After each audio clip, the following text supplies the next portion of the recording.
This question, you're given a whole bunch of Latin terminology here.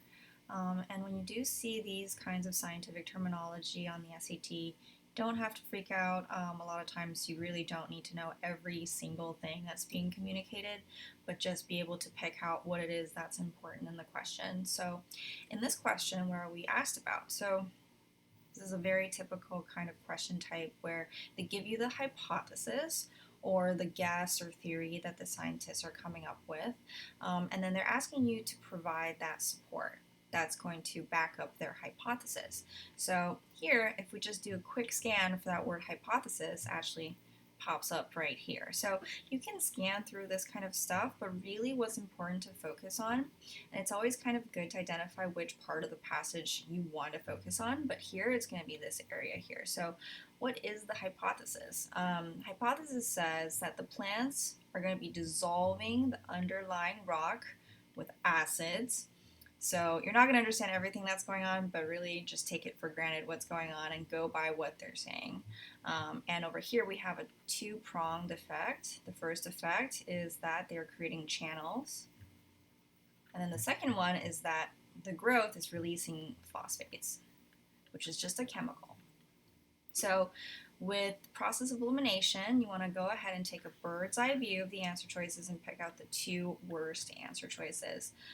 And they're going to be a lot of times irrelevant, or they're going to be very, very specific or extreme.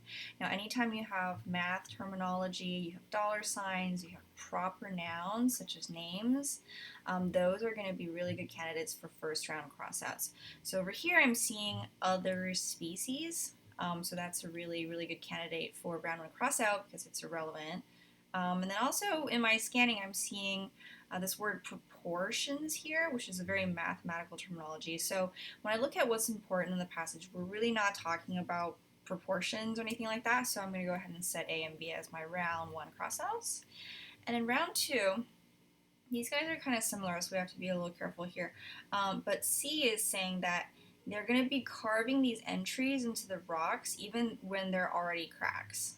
And D is saying that they're thriving when transferred to the surface of rocks that do not contain phosphates. So let's check our two-pronged effect here.